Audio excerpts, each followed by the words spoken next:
प्रिय साथियों नमस्कार। आज की वीडियो सेशन पर हम लोग मेथड ऑफ डिप्रिसिएशन पर डिस्कशन करते हैं। So let us start. Depreciation के फ्रेंड्स अलग अलग मेथड होते हैं, जैसे कि straight line method, written down value method, sum of year digit method. ठीक है, इसके अलावा एक मेथड और होते हैं, वो है यूनिट ऑफ प्रोडक्शन मेथड। चूंकि इस जैविक सिलेबस में 3 मेथड के बारे में जिक्र किया गया है, इसलिए हम लोग इस वीडियो में 3 मेथड के बारे में ही डिस्कशन करते हैं। रिटन स्ट्रेट लाइन मेथड को हम लोग फिक्स्ड इंस्टॉलमेंट मेथड भी कहते हैं इसमें। ठीक है, जैसा कि नाम से ही पता है, फिक्स्ड लाइन मेथड या स्ट्रेट लाइन मेथड इसमें। ठीक है, फिक्स्ड इंस्टॉलमेंट मेथड या straight line method. Depreciation is calculated on the original cost of the assets. Depreciation amount remains same for all year और book value becomes zero at the end of economic life। चलिए इसको हम एक example के द्वारा समझते हैं। उससे पहले देखते हैं इसका जो कैलकुलेशन होता है वो cost price of assets minus scrap value. Scrap value क्या होता है, मैंने पिछली वीडियो में बताया था कि जैसे सपोज की एक कार है जिसकी कॉस्ट 10 लाख रुपए, मतलब 10 लाख में हम लोग कार परचेज किया। 5 साल के बाद अगर कार को मुझे सेल करना है तो 10 लाख रुपए मुझे नहीं मिलेंगे। ये वैल्यू हो सकते हैं 4 लाख हो, 5 लाख हो, 6 लाख हो।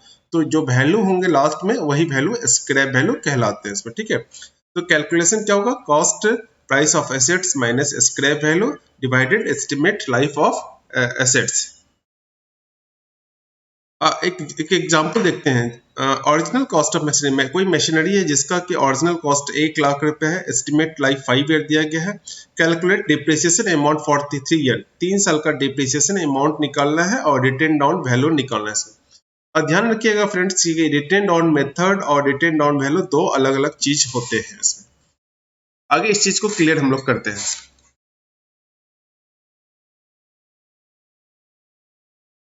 एनुअल डिप्रिसिएशन कितने होंगे इसमें, तो फॉर्मूला में क्या था इसमें, cost price of assets minus scrap value divided estimate life of assets. इसमें तो कॉस्ट प्राइस कितने हैं, 1 लाख रुपए कॉस्ट प्राइस हो गया इसमें, एस्टिमेटेड लाइफ 5 ईयर। इसमें इस क्वेश्चन में स्क्रैप वैल्यू नहीं दिया गया इसलिए माइनस नहीं होंगे। तो जो फर्स्ट ईयर का जो कॉस्ट होगा इसमें वो 1 लाख डिवाइडेड 5, मतलब 20,000 फर्स्ट ईयर का डिप्रिसिएशन अमाउंट होगा इसमें। ठीक है, उसी तरह दूसरे साल भी जो अमाउंट होगा वो 20,000 ही होगा, चूंकि इसमें ओरिजिनल कॉस्ट चेंज नहीं हो रहे हैं इसमें इस फॉर्मूला में।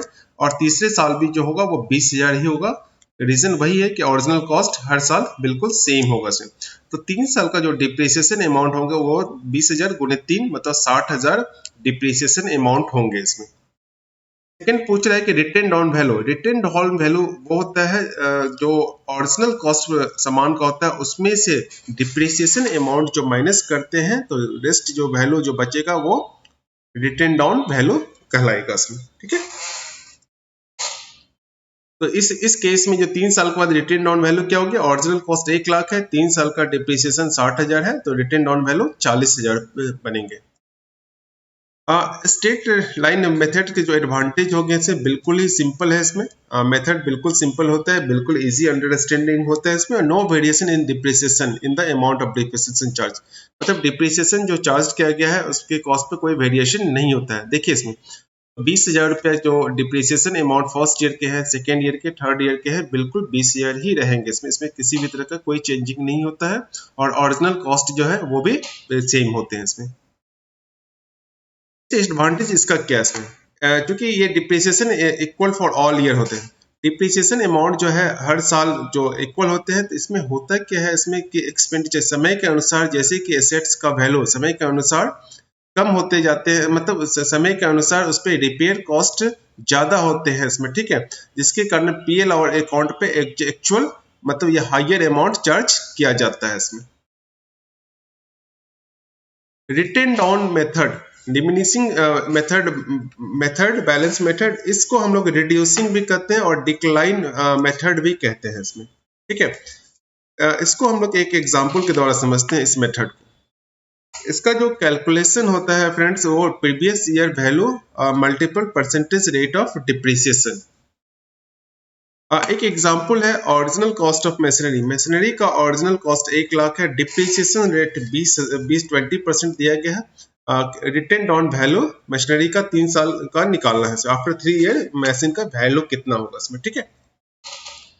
देखिए डिप्रिसिएशन रेट 20% दिया गया है और ओरिजिनल कॉस्ट 1 लाख है, तो सिंपली है कि 1 लाख का 20% मतलब 20,000 कि रिटेन डाउन वैल्यू निकालना है, तो original cost minus depreciation amount मतलब 20,000 डिप्रिसिएशन अमाउंट। 20,000 कहाँ से आ गए, तो 1 लाख ऑलरेडी ओरिजिनल कॉस्ट है और का 20%,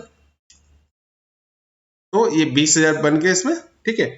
रिटेन डाउन वैल्यू निकालना है तो original cost minus depreciation value मतलब 20,000, 80,000 इसके रिटर्न डाउन वैल्यू होंगे इसमें। सेकेंड ईयर का जो डिप्रिसिएशन अमाउंट निकलेगा उसके लिए ओरिजिनल कॉस्ट अब 80,000 ओरिजिनल कॉस्ट हो जाएंगे। फॉर्मूला में क्या कह रहा था, प्रीवियस ईयर ऑफ वैल्यू, तो प्रीवियस ईयर का जो वैल्यू है वो 80,000 रुपए होंगे, इसके फिर 20% कितने होंगे, 16,000 बनेंगे इसमें।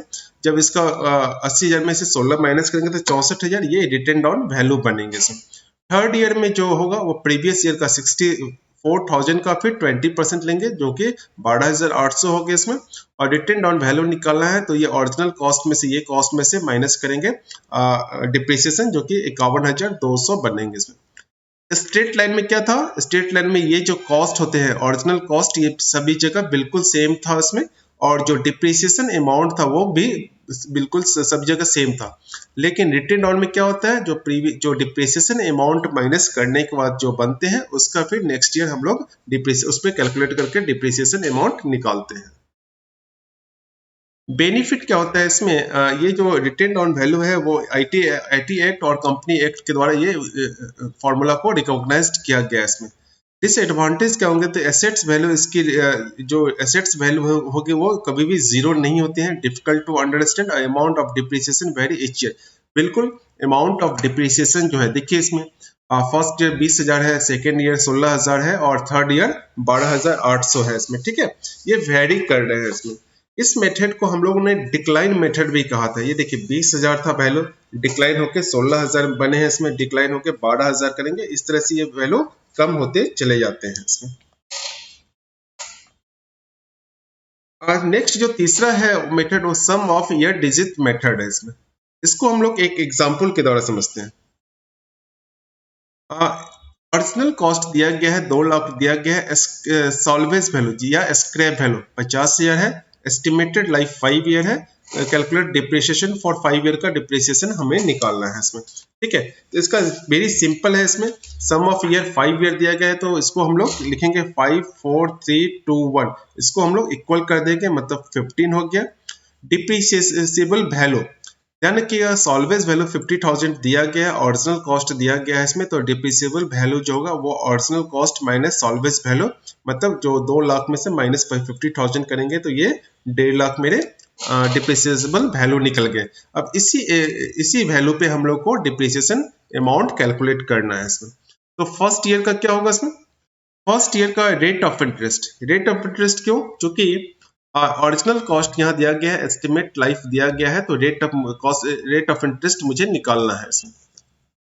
रेट ऑफ इंटरेस्ट निकालने का वेरी सिंपल है, फर्स्ट ईयर का जो बनेगा वो 5 डिवाइडेड 15। अब ये 5 कहाँ से आएगा, 5 ये 5 4 3 मतलब फर्स्ट ईयर का 5, सेकेंड ईयर का 4, थर्ड ईयर का 3, फोर्थ ईयर का 2 और फिफ्थ ईयर का 1 डिवाइडेड 15। फर्स्ट ईयर का 5 डिवाइडेड 15 मतलब 33.33% इसके हो गए, रेट ऑफ इंटरेस्ट हो गया। डिप्रिसिएशन कितने होंगे, 1.5 लाख। कॉस्ट कहाँ था, 1.5 लाख कहाँ से आए, 1.5 लाख यहाँ हो गए क्योंकि original cost minus salvage value, तो 1.5 लाख डिप्रिसिएबल वैल्यू जो हो गया इसमें, ठीक है। या जो अमाउंट हो गया, ये जो ओरिजिनल जो मतलब ये कॉस्ट जो हो गया जिसपे हम लोग को डिप्रिसिएशन निकालना है वो 1.5 लाख हो जाएंगे इसमें। तो 1.5 लाख का 33% फर्स्ट ईयर का कितना बनेगा इसमें, 49,995। उसी तरह सेकेंड ईयर में 4 डिवाइडेड 5 लेंगे, 15 लेंगे। 4 कहाँ से, सेकेंड ईयर का 4, थर्ड ईयर का 3, फोर्थ ईयर का 2 और फिफ्थ ईयर का 1 डिवाइडेड 15। 4 डिवाइडेड 15 26.67%। जब इसको कैलकुलेशन करेंगे तो डिप्रिसिएशन जो सेकेंड ईयर का 40,005, उसी तरह थर्ड ईयर का 30,000, फोर्थ ईयर का 19,995 और फिफ्थ ईयर का 10,005 बनेंगे इसमें। क्वेश्चन क्या पूछ रहा था हम लोग से इसमें, क्वेश्चन पूछ रहा था फ्रेंड्स कि calculate the depreciation for 5 year. 5 year का हम लोगों ने कैलकुलेट कर लिया, वेरी सिंपल है। फर्स्ट ईयर का ये बने, सेकेंड ईयर का 40,005, थर्ड ईयर का 30, फोर्थ ईयर का 19,995 और फिफ्थ ईयर का 10,005 बने इसमें। Thank you friends, thank you very much friends. एक रिक्वेस्ट है, जिसने भी अभी इस चैनल को सब्सक्राइब नहीं किया है, काइंडली इसे सब्सक्राइब कर लीजिएगा ताकि आपको नए अपडेट हमेशा मिलते रहें। Thank you friends, thank you very much.